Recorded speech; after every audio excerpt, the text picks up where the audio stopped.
But it's always been done this way.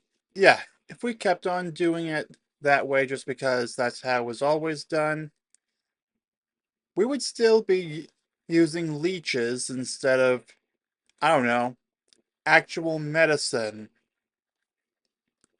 We would still be keeping records on pen and paper instead of digitizing them so that they can be accessed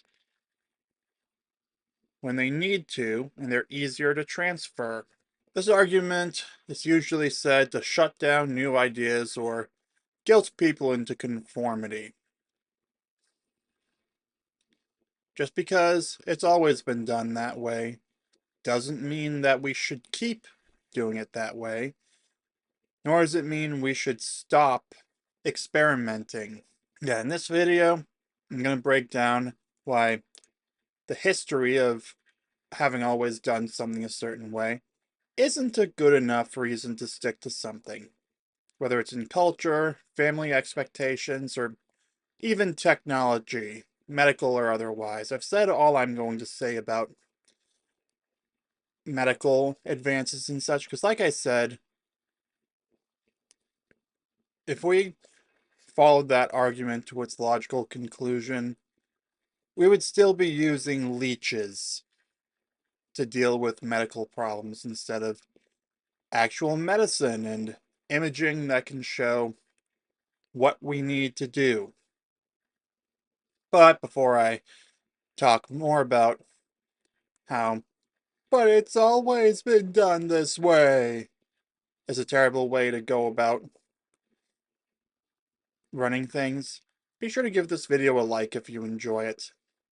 Comment what you think about all this, whether you want to say that precedent has its place, sure, but it has to be based on the actual merits of why it's done in the first place, not simply because it's always been done this way. Because again, if we did if we followed that to its logical conclusion, we would still be using leeches to deal with medical problems. Alright, that's the last time I'm going to use that analogy, I promise. But make sure you subscribe for cultural commentary and rants, and join me at the Zillennial Nexus Point Discord. Link will be in the description below. Anyway, the core problems with tradition as excuse is that it's just why? Why do we have to keep doing it that way? Or why can't we try something new every now and then find out maybe this way is better, or find out the old way did have its place?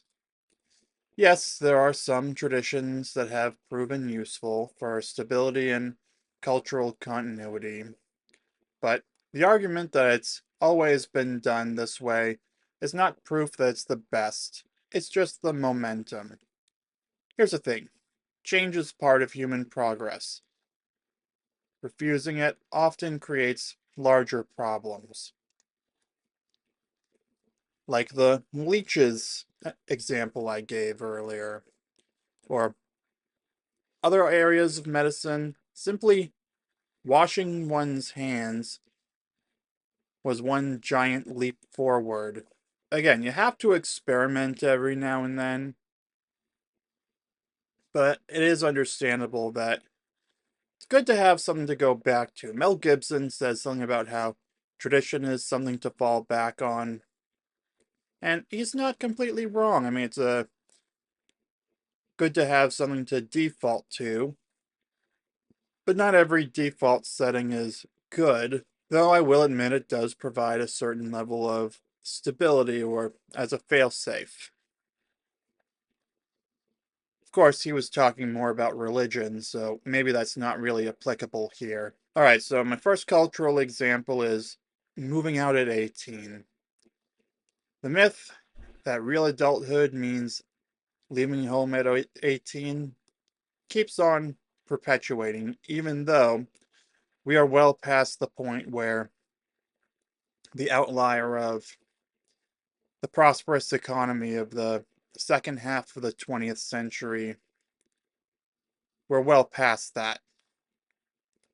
The reality is that expectation was an outlier fueled by, and I cut this from the video where I brought up the Pax Romana for America, but the Pax Americana from 1946 to 2001 with cheap housing, rising wages, and expanding suburbs. Pax Americana basically fueled what the boomers got to experience with growing up, moving out at 18, then getting married and having kids. Before and after the Pax Americana, multi-generational living was a norm, or at least that was the norm leading up to that, and I suspect it's probably going to be more of a norm as time goes on. Yes, some are probably going to move out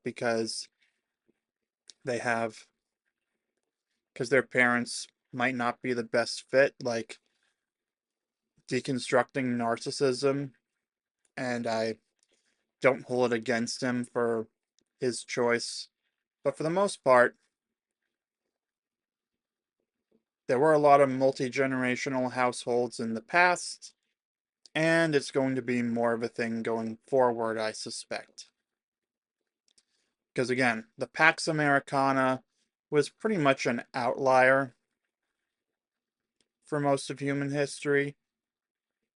We'll see what happens in the long term, but for now I'm inclined to think it's an outlier. The point is, just because your parents moved out at 18 doesn't mean today's 20 somethings are failures if they don't. If anything, I'm starting to think that maybe the declining birth rate is more due to the fact that it feels awkward to try dating while living at home, whether you're a man the and any women you might be interested in get the ick from the fact that you live at home, or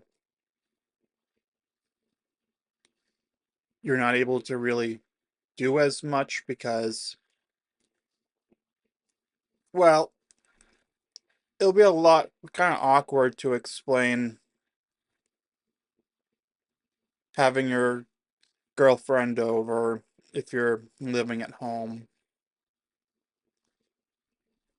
I mean, that 70s show made it seem manageable with between Eric and Donna, but I'm convinced that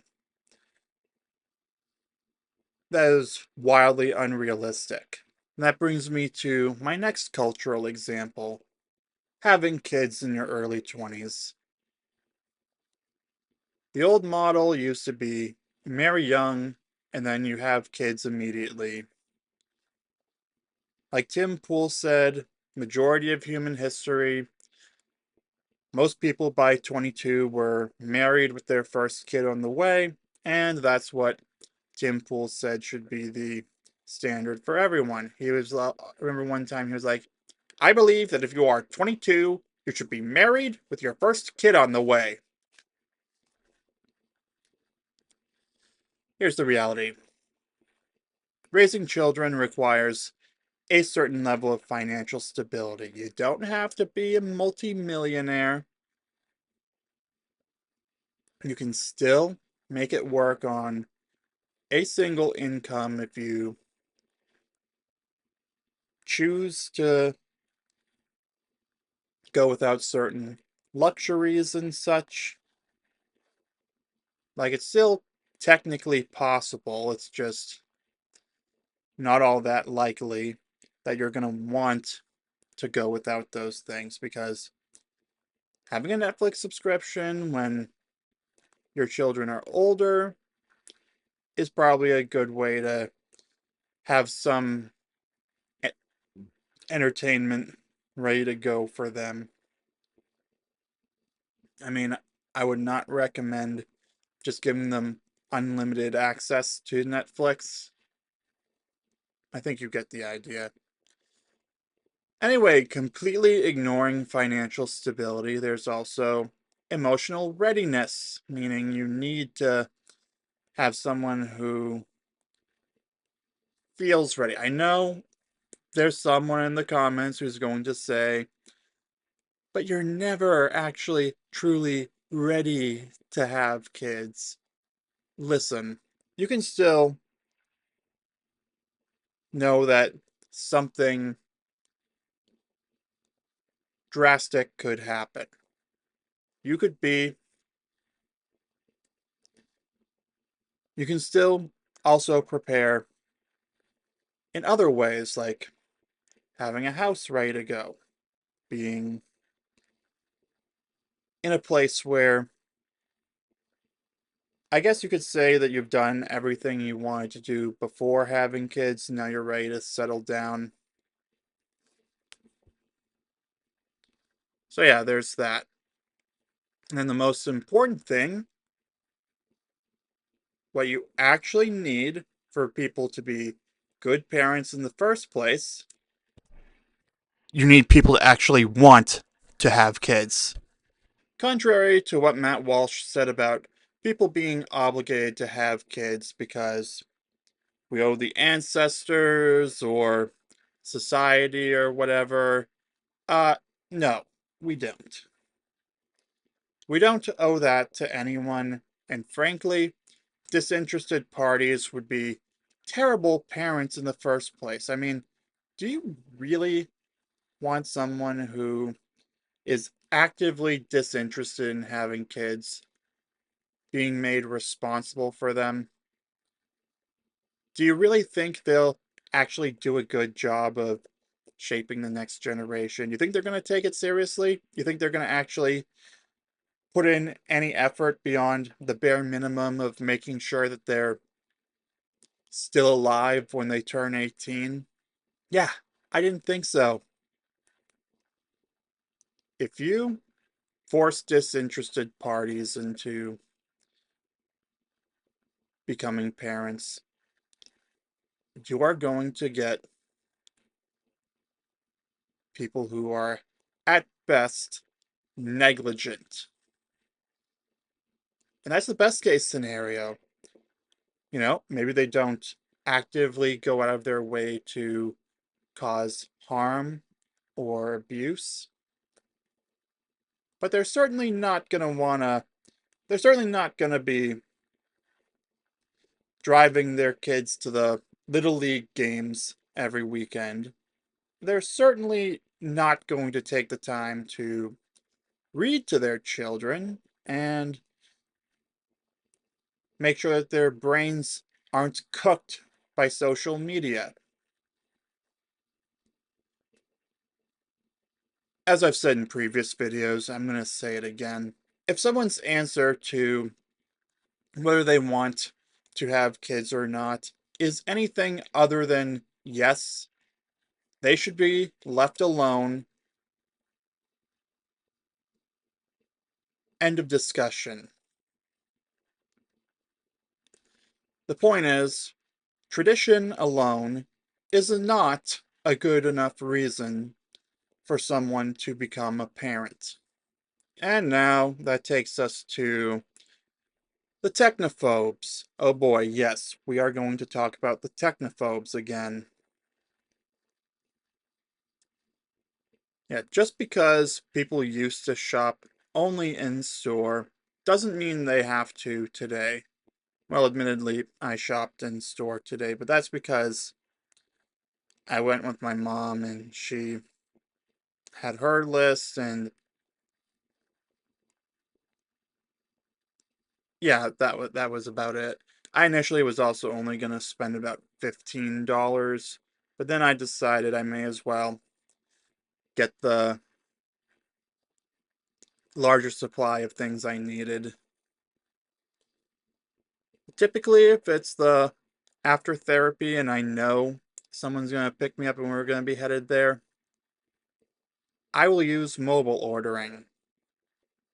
You know, I actually considered using delivery this weekend because they were doing a free delivery promo through Monday. I didn't end up doing it, but the option is there. Yeah, there is convenience and efficiency in that.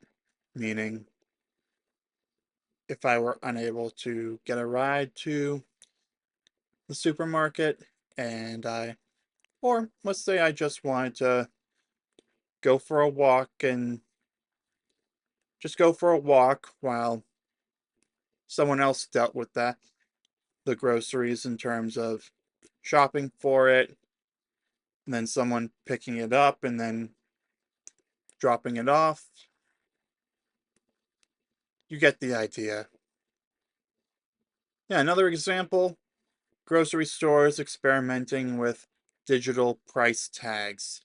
It doesn't mean they must implement dynamic pricing like Lindy Glenn with her deranged conspiracy theory about all of that.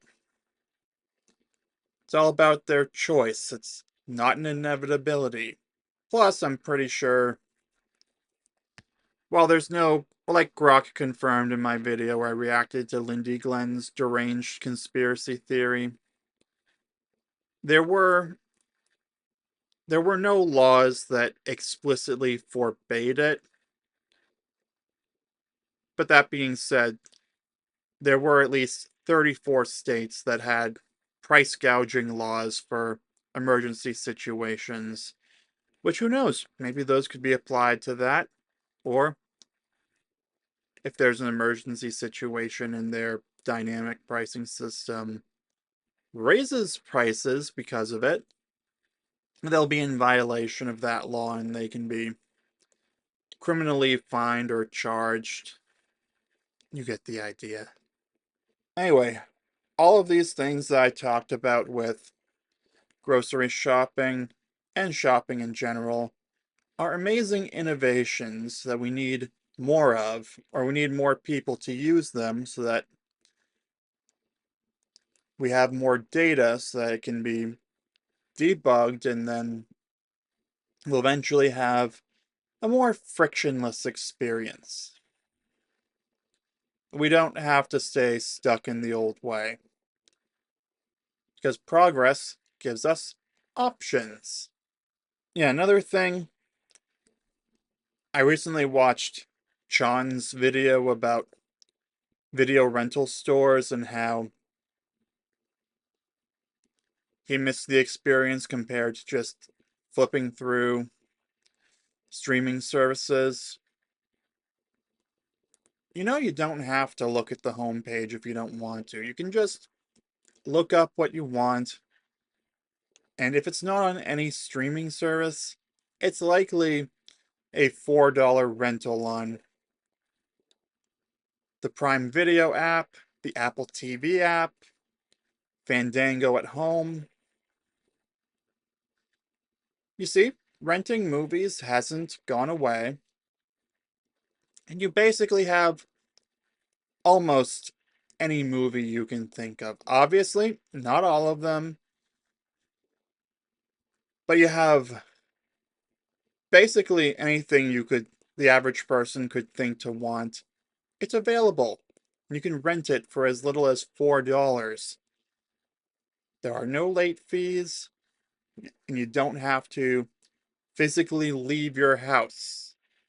At least, unless you're buying the device to access it.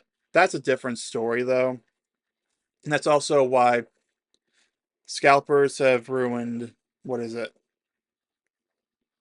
New game consoles, because they're able to, because they buy them up and then sell them, resell them at the markup that they sell it at. And it's not like with the games where you can just, where physical copies that you have to go to a retail store for or get physically delivered to your house. Those happen to also be available digitally on the console store, so that's why you don't see people scalping copies of Mario Kart World, but you do see them scalping the Switch too. Anyway, the larger takeaway I'm trying to get to is that experimentation matters. Look, trying new systems or questioning tradition helps us identify what actually works better. Sometimes you realize the old way is still best, or at least serviceable. Or, going back to what Mel Gibson said about tradition, we did it for a reason, and in the context of no new developments, it's the most viable way to go about it. But all that being said, it needs to be discovered, not assumed. It's fine if you personally enjoy the friction, like John with the old video store business model that just isn't necessary on a wide scale in 2025, especially when, as I also said earlier, cheap rentals are available on literally every digital store if the streaming services you have happen to not have them. The movie he was using in that case was Zootopia. You can rent Zootopia for $4. Actually, no, it's not going to show the rental price for me on the Apple or any of them because I already have it in my digital libraries. But you get the idea. Like I said, pretty much every movie I've ever looked up on the Apple TV app is available to rent for as little as $4. And they're constantly having sales where you can buy them, or even if it's not really owning that copy of it, long-term lease, you can still get it for as long as the servers exist for as little as $5. Like when American Beauty was on sale for $5, I was like, oh, I am adding that to my library. Yeah. Blind loyalty to tradition equals stagnation. Thoughtful adaptation and maybe seeing that getting conclusive data that the way we were doing it before did work is progress for the better. Of course, progress for progress's sake, not a great plan.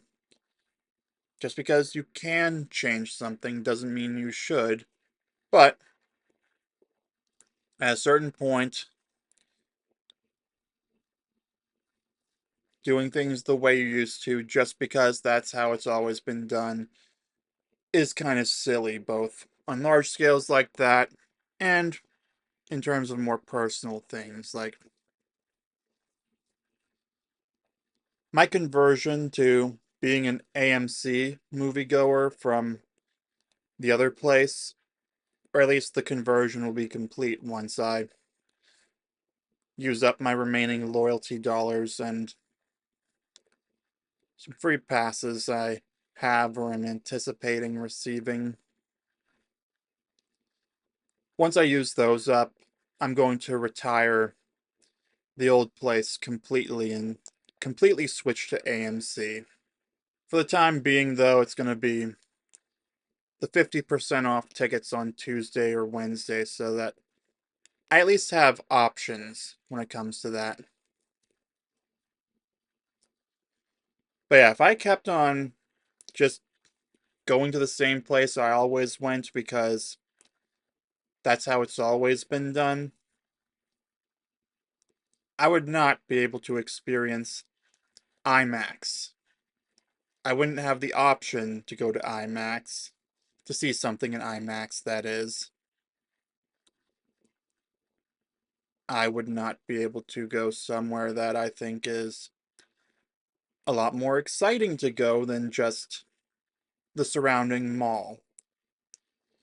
There's literally a whole park next to the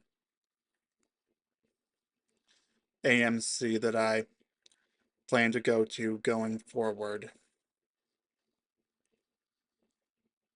So let that go to show, just because it's always been done that way doesn't mean it always should. And hey, if I ever end up feeling the need to make some change, I am prepared to do that. Anyway, when you hear the phrase, it's always been done this way, Treat it as an invitation to ask why. Why has it always been done this way? It's like I say for rules and regulations. If you can't specifically state why this rule exists, then you shouldn't have that rule in the first place. Don't let it be a conversation ender. Don't let it shut you up. Don't just accept that it's always been done this way because this is the way. Ask why this is the way. You know? Ask what about the trade-offs of other ways makes it not worth it, because as I always say, there are no solutions. There are only trade-offs. So on that note, I'm going to wrap it up here for the video. You let me know in the comments down below what you used to always do one way because that's how it's always been done, and how you discovered that the change was actually for the better. Or if you want to tell me the opposite story, if you want to say, we tried doing this thing differently and it just went all downhill.